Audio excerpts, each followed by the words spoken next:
xabadii leegu dhuftay xinjirtii leegu khubay xubnihii leeytray xabaal u maangelin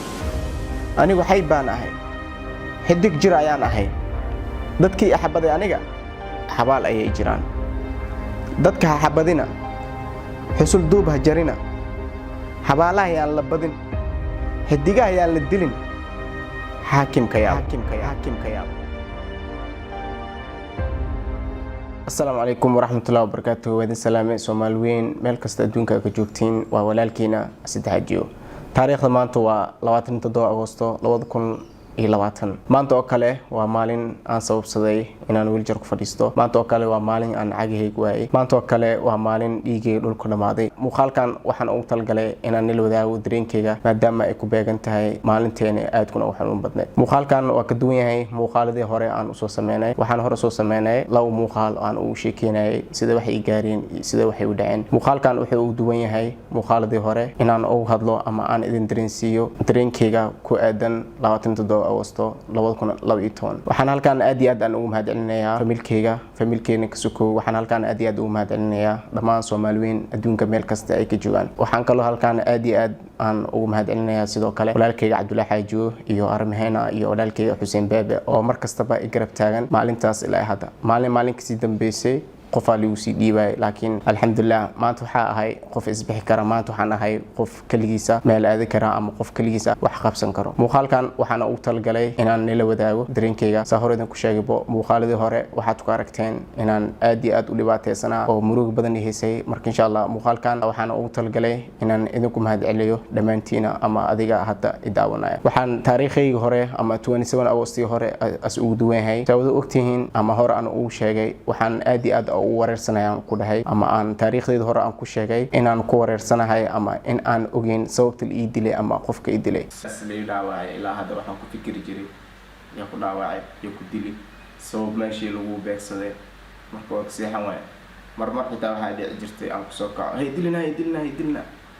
alxamdulillah ilaahay mahad leh ilaahan mahad kasta u sugnaatay oo aan maanta ogaaday yani xog ku saabsan sababta la dhaawacay ama xog ku saabsan qofkii dhaawacay waxa kale oo muuqaalkan aad ku arki doontaan qeybihiis dambe in ay u hadlayaan Abdullahi Xaajo iyo Armeen Xaajo iyo Xuseen Beebe kuwaas igana xog badan iga haya from taariikhdaas ilaa hadda insha Allah igana dareenkooda ay ka buujinayaan taariikhdan ay u hadlayaan insha Allah waxa kale oo halkan aan la ilaaw karin aan aad iyo aad ugu mahad celinayaa maalintaas oo maanta ku beegan tahay in dhalinyar badan ay dhiig iisheen dhalinyar badan ay xoog ii bixiyeen halkan idinka mahad celinayaa marba inaan hal muuqaal idinku soo koobo ama marba inaan nikal khad qaado dhamaantiin waa simantihiin kaliya muuqaalkan maanta waxaan ugu talgalay inaan Soomaaliyeed dhamaantiina meel walba ay joogtiin aan idinku mahad celiyo wax qabashada kaliya ma ahan in xoog lagu bixiyo wax qabashada kaliya ma ahan in dhiig lagu bixiyo xitaa qofku ku soo duceeyo wax buu ku qabtay marka waxaan halkan ama muuqaalkan ama farxadan u jeedin oo isu gaarsiiyay Ilaahay ka suko waa idinka oo markastaba isu duceeyo oo markastaba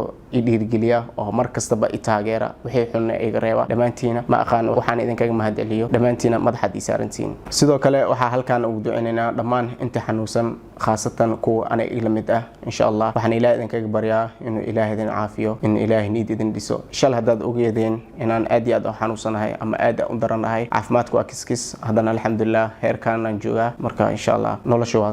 sabar ay kaga baahan tahay hadaad sideeda oo kala tahay hadaad niid jabsan tahay insha Allah wax walbo Ilaahay ku shukri إلهنا أمسنا مرة إن المخال كسي ديرادو وح مخال كان إلى جرا سهرة إنك شايبه عبد الله حاجو عن مدة بدن إسلام نولين حب بدن إيجور هاي سيدو كله أرمهنا سجنة عن مدة إسلام نولين يو سيدو كله ولا الكيجا سجن قريب كيجا حسين باب إن شاء الله فرصة سينا سيجان درين كود هالكان إلى وداعان إن شاء الله.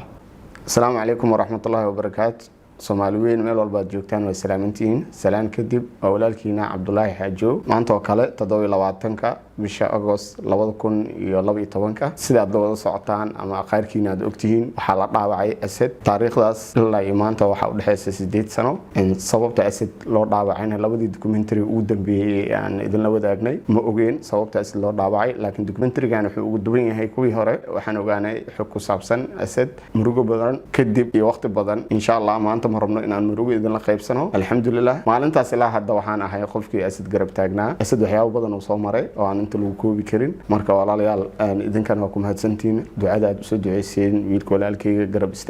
istaagantihiin inta awaal u geysatay oo dhan waa mahadsantihiin insha allah maalin baa idin gudi doonaa dunyadan waxa waaye waxa walaal lagu yahay qofka maanta uu dhibaataysan yahay inaad garab istaagtid waad ku mahadsantihiin ma rabno inaan tiraanyo badan iyo murugo badan videogan kusoo bandhigno keliya waxaan cabiraynaa dareenkeena 27 Agoosto maantana waxa waaye walaalkii sida ay gacodsaday inaan soo fadhiisto marway muuqaalkan inaan ku sii dheeraado kaliya waxaan soo fadhiistay inaan idin mahad celiyo dhamaan inta asad garabkiisa istaagtay inta dhiirigelinaysa dhanka social media inta soo duceysay dhamaan waxa tiin walaalayaal dad aan la ilaawi karin aad iyo aad aan idinkaga mahad celinaynaa inta aan aqaano iyo inta aan aqooninba intaba Soomaaliyeed oo dhan waa walaalo qof walba xanuunsan waxaan Ilaahay ugu baryaa inuu caafimaad siiyo qof walba xanuunka walaalkayga oo kale la fadhiyana waxaan leeyahay inuu Ilaahay ka kiciyo waxa kale loo baahan yahay sabarka la badiyo qofka xanuunsan ha sabro qofka haya ama waalidiinta ama familka la ahna ahla sabro sabarka la badiyo insha Allah qofkaas wuxuu gaari doonaa maalin uu isku kalsoonaado oo kaligiis wax qabto qofka xanuunsan yahay niyad jabin yaan la idleenin dadka dhaawacan ama dadka aan wiljarada ku fadhiya qaasatan ha loo dulqaato waxaan u maleynayaa dad badan oo Soomaali ah inay jiraan oo sidaan walaalkayga sidoo kale ah please waxaan idinka codsanayaa waalidiinta ama dadka walaalaha ee la dhashay inaan la cidlaynin dadka dhaawacyada sidaan oo kale qaba insha Allah maalin uun ay ka kacayaan ama maalin uun qofka waa isku kalsoonaan doonaa insha Allah ana waxaan xasuustaa dhibaato badan oo asad aan kala soo kulmay laakiin dulqaadkeeda aan lahaa marka maanta alxamdulillah waa u jeedin in asad xaaladiisa iyo sida ay tahay marka waxaan idin leeyahay hal isku sabro sabarka la muujiyo qofkan insha Allah maalin uun waxa waaye waad ka faaruqaysaa sabarka la badiyo assalaamu calaykum waraxmatullaahi wabarakaatuh بسم الله الرحمن الرحيم السلام عليكم ورحمه الله وبركاته دعوه النبات والسلامه مركز adduunka ka joogtin waa walaalkiina arimaheena maanta oo kale 27 Agoosto sanadka 2022 waxay ahayd maalintii asad la dhaawacay dhigiisa u daatay waa maalin aad iyo aad maaragtay yani murugadeed iyo xanuunkeeda wadato sidoo kale maanta taariikhdu waa 27 Agoosto 2020 maanta waxaa dareenka la wadaagayna walaalkeena asad xaajo maalinta dhibaatada uu maaragtay ilaahay la kulmiyay asad shalay maanta isku mid maahan waxaan hadalada wixii muhiimka waxay sheegeen asad iyo Cabdullaahi sheegeen marka aniga waxaan rabaa wax yarna dareenkayga la wadaago asad alxamdulillah waxaa jirto dad badan asad maaragtay waqtigooda u horay u soo duceeyay maaragtay garab istaagay dhiirigeliyay dhamaan dadkaasi waxaan leeyahay aad iyo aad mahadsantiin sidoo kale waxaa jirto dad kale oo asad lamid ah oo iyagan xanuunsan waxa u rajaa dhamaantood insha Allah inuu Ilaahay caafimaad ugu bedelo xanuunkooda sidoo kale dhamaan inta maaragtay niyada ka jaban ee iyagana waxaan dhihi lahaa yani niyad jabka iska daaya sabar iyo dulqaad yeeshta wax walba qadarta Ilaahay oo idin qoray inaad qanacsanaataan rajada dhamaantiin insha Allah dareenkayga maanta hadda ugu barteen furfurnaan iyo qosol badan iyo inaan maaragtay hadalka aad yani iskaga dab keeno maanta sheekadaas ma jirto maanta waa maalin gaar inoo ah dhamaan anaga sidoo kale mar labaad waxaan aad iyo aad ugu mahadnaqaa dhamaan inta maaragtay asad dhiirgelisa garab istaagta asad qofka dhiirgeliyo anigu dhiirgeliyay waa walaalkayga idinkan waa walaalkiina aad iyo aad u mahadsantihiin yani abaalka u gasheen Ilaahay idin gudi doona anaga bani'aadan aan nahay laakiin waxa ognahay oo idin qireenaa ina garab taagleedin mar walba ugu dambeyntii muuqaalkan maanta wuxuu ku saabsan wax kale ma ahan inaan maaragtay dareenkeena la wadaagno walaalkeena asad xanuunkiisa aan la qaybsano la share gareysano markaas darteed muuqaalkan u soo bandhignay sanad walba markii la gaar maalintan oo kale waxay tahay qof walba dad qaar waxaa jirta dhalinyarta maalinta dhasheen waxay u sameeyaan dabaaldeg maalinta dhasheen sidoo kale asad maanta oo kale waxay u tahay maalin uu iloobi karin oo qalbigiisa aan ka tirmeenin saas darteed marka anaga dareenkan aan ula wadaagina waxa kale oo jirto hadal hadaa uu sheegay walaalkay Cabdullaahi mar labaad inaan ku soo celiyo rabaa hadalkaas wuxuu asad mar badan wuxuu ka fikir jiray habeenkii yani uu ka seexan waay sababta loo dilay ama loo dhaawacay soo alxamdulillah sanadkan gudiis waxa ogaanay xog yar oo kooban oo ku saabsan sababaha ka dambeysay in la dhaawaco marka waxa uu rajayna dhamaan insha Allah inta xanuunsan oo walaalkayga asad uu kamid yahay in dhawaan ay lugu hada ku istaagi doonaan ay socon doonaan rajayna insha Allah aad iyo aad u mahadsantiin waqtigaaga ka faa'iideyso السلام عليكم ورحمة الله وبركاته أنا وحسين عروة أبو بكر ولو يقان حسين بابا هل كان عاو حوجوها ولالكي أسد حاجيو أنا درينكي سلوى داغو أسد لو كنت أنا لو ده بشي سديدات لاتي تضبط أيكو بيجان تاعي مالكي كودعي ولالكي دبكم وأود أجنا هاي مركز أسد وحوبها دعيدين وحكى له وبها ماله أنت دمن إنه إلهي ودمستره مركز أنتي أو سود عيسي أنتي سوقر بتاعنا وماسين مركز فيديو أنا كسيد هذا مرحبا marka halkaas aan ugu sii baxay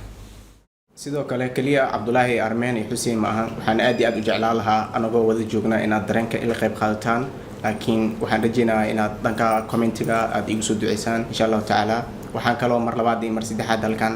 aad iyo aad ugu mahadcelinayaa dhamaan Soomaaliyeed meel kasto ay joogaan kuwaasoo mar walba garab taagan kuwaasoo mar kasta isoo duceeyo aad iyo aad aan kaga mahadcelinayaa insha Allah marweena nigu sii fogaado ama muuqaalkeena nigu sii dheeraana marabno kaliya qof walba uu dareemi karaa maanta maalinta ay ku aadan tahay ama maanta maalinta ay tahay insha Allah waxaad hor noogu barateen in muuqaal aan idinku dheereeno